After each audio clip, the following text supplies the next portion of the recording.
রমজানে যেভাবে দোয়া করলে আপনার দোয়া কবুল হবেই। রমজান হলো দোয়া কবুলের মাস। এই মাসে আল্লাহ তার বান্দাদের প্রতি বিশেষ রহমত বর্ষণ করেন এবং তাদের দোয়া কবুল করেন। তবে অনেক সময় আমরা দোয়া করি কিন্তু সেটি কবুল হয় না বলে মনে হয় আমাদের। আসলে দোয়া কবুল হওয়ার কিছু শর্ত ও পদ্ধতি আছে যা অনুসরণ করলে আমাদের দোয়া আল্লাহর দরবারে অবশ্যই কবুল হবে ইনশাআল্লাহ।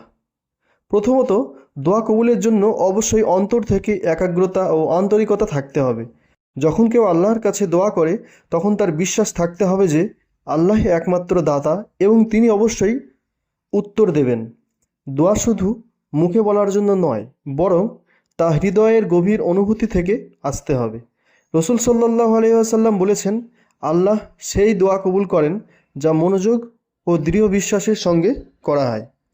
দোয়ার আগে আল্লাহর প্রশংসা করা এবং রসুল সাল্লাল্লাহু আলাইহি ওয়াসাল্লামের উপর দরুদ পাঠ করা দোয়া কবুলের অন্যতম শর্ত।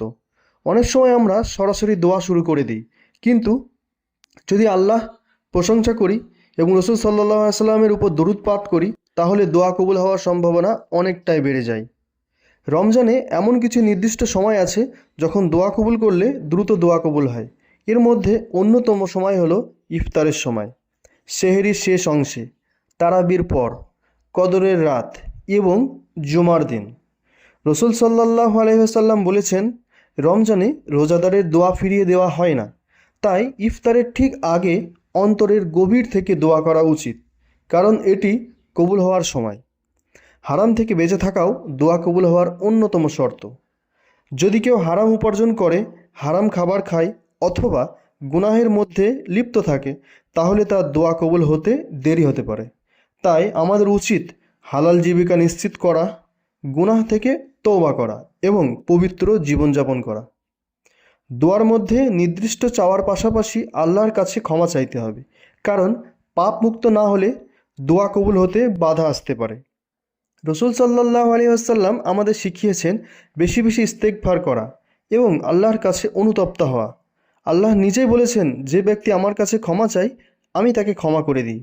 পরিশেষে ধৈর্য ধরে দোয়া করতে হবে এবং কখনো হতাশ হওয়া যাবে না।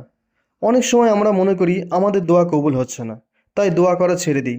কিন্তু রসুল সাল্লাল্লাহু আলাইহি ওয়াসাল্লাম বলেছেন, আল্লাহ বান্দার দোয়া কবুল করেন যদি সে তাড়াহুড়ো না করে এবং দোয়া করা বন্ধ না করে। তাই ধৈর্য ধরে বারবার দোয়া করতে হবে এবং আল্লাহর রহমতে উপর ভরসা করে রাখতে হবে। রমজান এমন এক সময় যখন আল্লাহর দয়া ও রহমত বান্দাদের জন্য উন্মুক্ত থাকে। যদি আমরা সঠিক পদ্ধতিতে দোয়া করি, আল্লাহর প্রশংসা করি, গুনাহ থেকে মুক্তি হই এবং হালাল পথে চলি এবং ধৈর্য ধরে দোয়া চালিয়ে যাই, তাহলে আল্লাহ অবশ্যই আমাদের দোয়া কবুল করবেন। রমজানের এই সুবর্ণ সুযোগ কাজে লাগিয়ে আমাদের জীবনের সব প্রয়োজন আল্লাহর কাছে চেয়ে নেওয়া উচিত, কারণ এই মাসই দোয়া কবুল হওয়ার সবচেয়ে সুন্দর এবং সম্ভাবনা বেশি থাকে।